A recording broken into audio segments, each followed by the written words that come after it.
Venezuela presented before the International Court of Justice in The Hague the preliminary objections to the claim of the Cooperative Republic of Guyana for the rights over the Guyana Esequiba.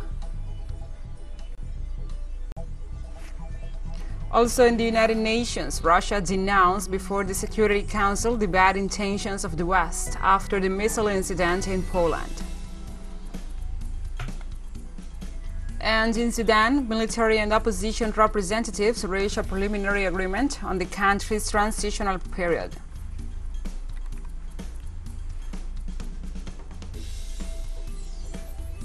From the headquarters of TeleSUR English in Havana, Cuba, this is From the South. I'm your anchor, Gladys Quesada, and these are the news. On Thursday, the Executive Vice President of the Bolivarian Republic of Venezuela, Delcy Rodriguez, presented before the International Court of Justice in The Hague the preliminary objections to the claim of the Cooperative Republic of Guyana for the rights over Guyana Esequiba. In court, Rodriguez explained why Guyana's claim is inadmissible and stressed the unwavering and legitimate rights of Venezuela over the disputed territory. The executive vice president stressed that the national government will not allow a new territorial dispossession and will defend its legitimate claim over the Guyana Esequiba in all instances. The Guyana Esequiba has been part of the Venezuelan territory since its confirmation as general captaincy in 1777 and since its foundations as republic in 1811, and the Geneva Agreement of 1966 that overruled and outruled the fraudulent arbitral award of Paris of 1899.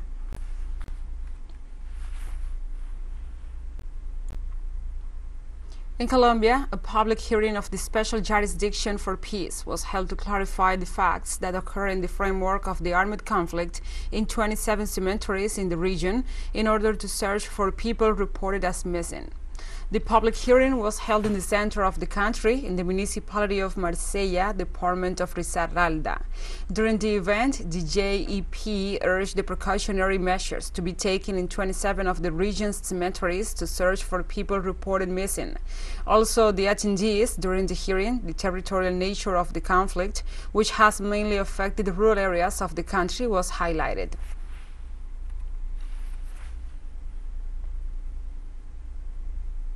In Peru, nearly 1,000 artisanal fishermen and merchants affected by the Repsol oil spill are demanding the extension of the list the government is using to grant economic compensations. The protesters were also asking the Spanish company Repsol to comply with the economic obligations that affect more than 2,000 families because of the oil spill. The citizens are requesting the technical reports that will allow them to know the real number of people affected and thus be able to negotiate a fair compensation with the transnational company. This happens a little more than a year after the oil spill that occurred on the coast of Peru, due to which the Spanish company hasn't been yet duly sanctioned.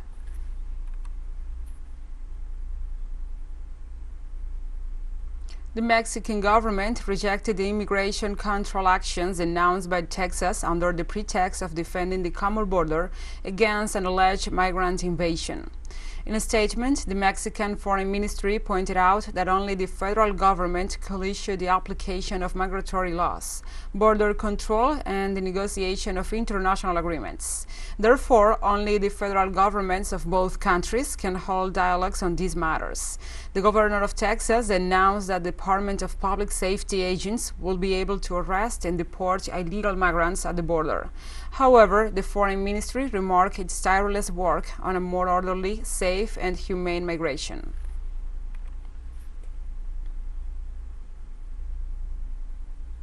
The President of Mexico, Andrés Manuel López Obrador, announced that on Sunday, November 27th, he will lead a march to mark his 4 years in office. The president stated that the reason for the mobilization is to celebrate his 4th anniversary on power and the official presentation of his annual government report. The president acknowledged that the march will serve as a political thermometer in order to determine whether the population agrees or disagrees with his administration. The original date for the presentation of the report was scheduled for December the 1st, but the decision was made to bring forward the presentation so that the activity will coincide with the mobilization.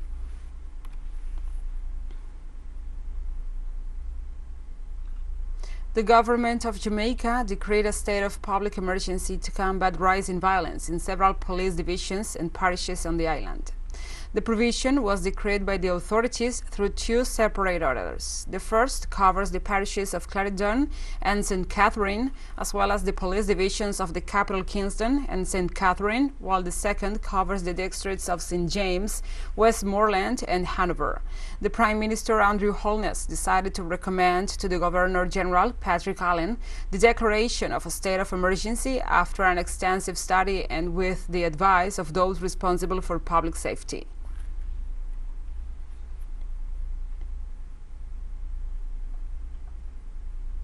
Barbados Prime Minister Mia Amor Motley announced the island will embark on the development of a pharmaceutical industry together with Guyana in cooperation with Rwanda and other international partners.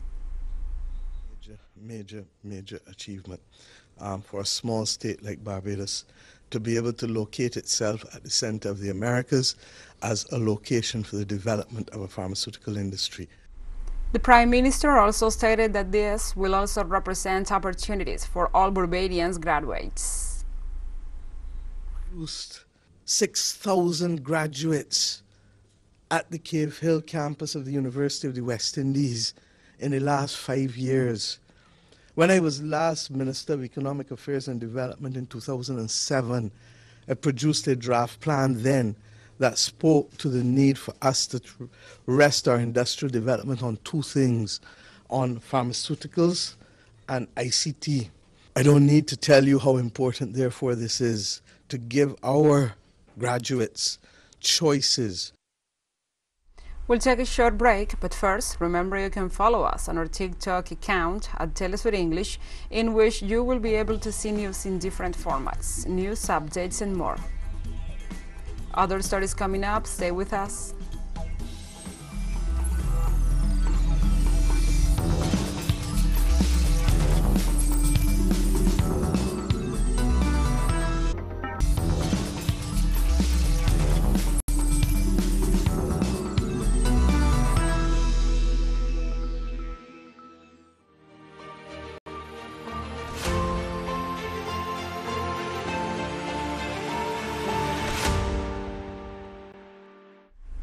Welcome back to From the South. Russia denounces in the United Nations Security Council the bad intentions of the West after the missile incident in Poland. Russia's permanent representative to the UN, Vasily Nebenzia, stated on Wednesday that Ukraine and Poland tried to provoke a direct confrontation between Russia and NATO.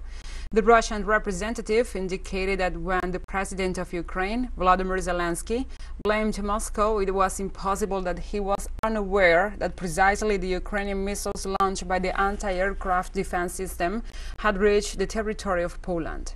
According to his words, this means that this is not only deliberate disinformation, but a conscious attempt to involve NATO in a direct confrontation with Russia.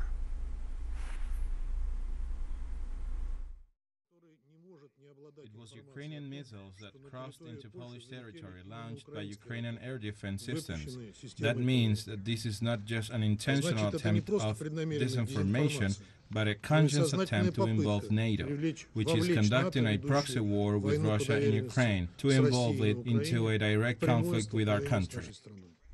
On Wednesday, the Chinese Foreign Ministry called for calm and restraint from the parties after a missile attack on a Polish village near the Ukrainian border.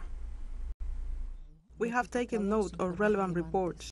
Given present circumstances, all concerned parties should remain calm and exercise restraint to avoid an escalation of the conflict. China's position on the Ukrainian issue has been consistent and clear. The most pressing task at the hand is to keep the dialogue open for a peaceful resolution to this conflict. In Indonesia, the G20 summit comes to an end with a joint declaration in favor of the peaceful resolution of conflict and the protection of macroeconomic stability. The heads of state participated in the summit, which took place in the city of Bali, issued a joint declaration in which they set out the key points that were addressed during the event. Among them, the importance of implementing mechanisms that allow for the peaceful resolution of conflicts. The representatives also pledged to jointly address the global food crisis, especially especially in developing countries, so that they can respond to global challenges. They also agreed to work to protect macroeconomic and financial stability.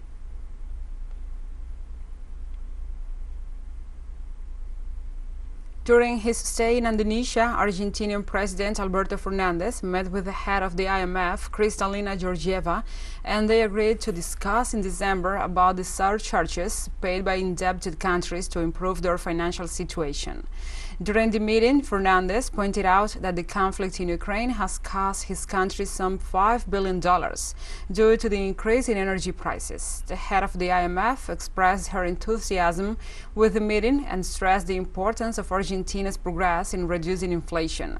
Argentinian authorities also reached a $5 billion financial exchange agreement with China after Fernandez met with President Xi Jinping on Tuesday.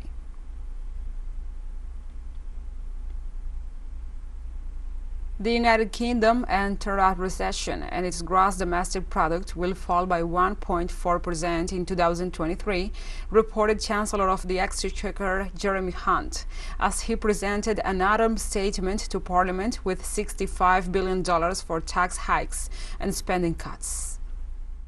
The OBR forecasts the UK's inflation rate to be 9.1% this year and 7.4% next year. They confirm that our actions today help inflation to fall sharply from the middle of next year. They also judge that the UK, like other countries, is now in recession. Overall this year, the economy is still forecast to grow by 4.2%. GDP then falls in 2023 by 1.4%, before rising by 1.3%, 2.6% and 2.7% in the following 3 years.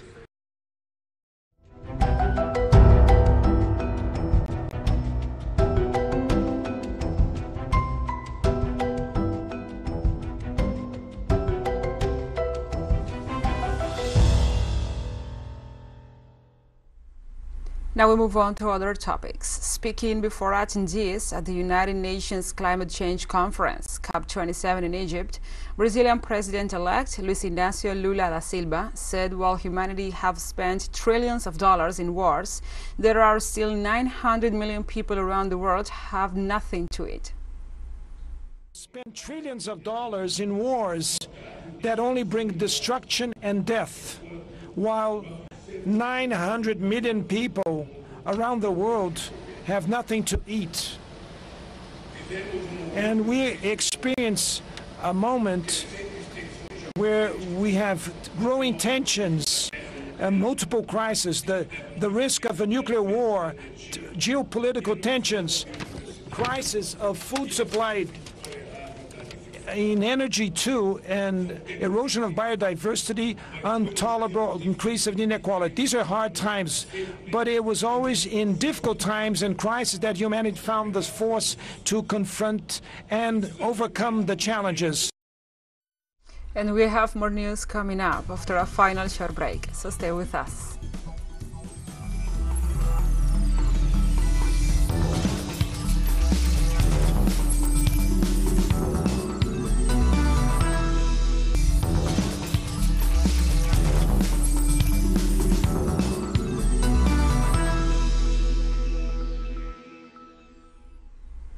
Welcome back to From the South. In Sudan, military and opposition representatives reached a preliminary agreement on the transitional period in the country. According to Yasir Arman, the spokesperson for the largest opposition movement in Sudan, a framework contract was agreed with the government of the country. He also specified that in spite of the agreements on the transition period, 4 clauses of the contract are still to be defined. The talks began in June in Khartoum and were accompanied by international delegations. After several disagreements, a breakthrough in the talks and new direct negotiations between the military and the country's opposition were announced in November.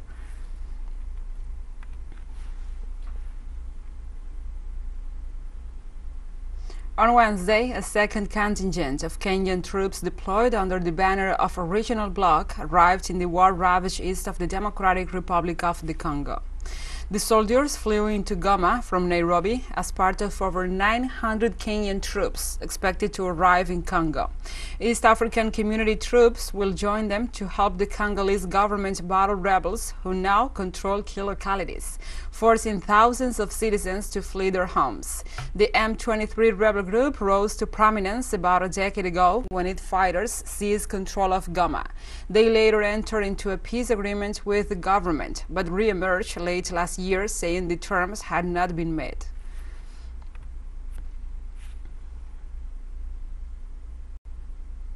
We remain on topic. In the Democratic Republic of the Congo, more than 230,000 people fled their homes following conflicts between armed insurgent groups and state security forces. The International Organization for Migration said attacks against communities have been taking place almost daily since the end of October, resulting in high levels of violence, forcing inhabitants to flee their homes. In addition, the IOM reported that there are more than 110,000 people trapped in the midst of the conflict, suffering constant torture, forced recruitment, and looting, among other types of abuses.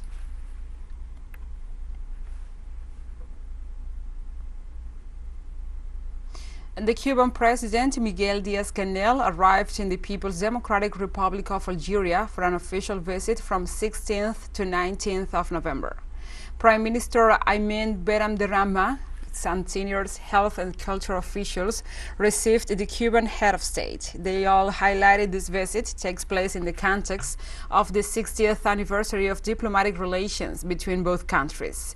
The president's work agenda in Algeria includes an exchange with his counterpart and a meeting with collaborators of the island's medical brigade. Algeria is the first point of the Cuban president's tour, which will also include Russia, Turkey, and China. During the tour, several key issues for Cuba will be dealt with, mainly the ones related to the electro-energetic sector.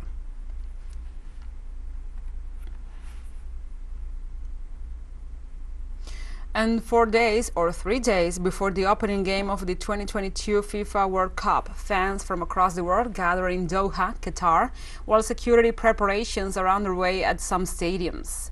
The week-long countdown to the World Cup began on Monday as the world's leading footballers focused their attentions on one of the most controversial tournaments in history. The first World Cup to be held in the Arab world will kick off on Sunday when the host nation faces Ecuador. Holding football's showpiece event in a desert state has required an unprecedented reorganization of the international calendar, shifting the World Cup from its normal slot in the Northern Hemisphere summit to avoid the Gulf's scorching heat.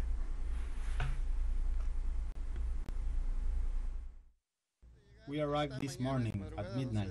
We are among the first Mexicans to arrive here in Doha. We came to cheer on the Mexican national team and we hope to get beyond the fifth match. We have come to cheer them on without fear of success. We arrived earlier today, around 2 o'clock in the morning, a large group of us from Córdoba.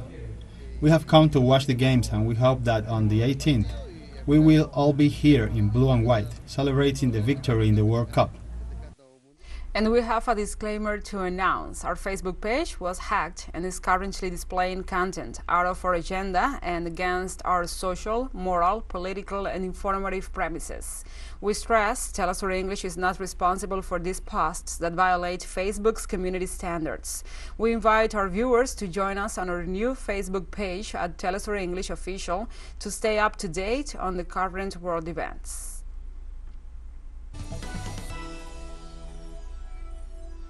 And we have come to the end of this news brief. But remember, you can find these and many other stories on our website at telesurenglish.net. And also, if you feel so inclined, please join us on social media for all the latest news. We are on Facebook, Twitter, Instagram, Telegram, and TikTok. For TeleSUR English, I'm Gladys Quesada. Thank you for watching.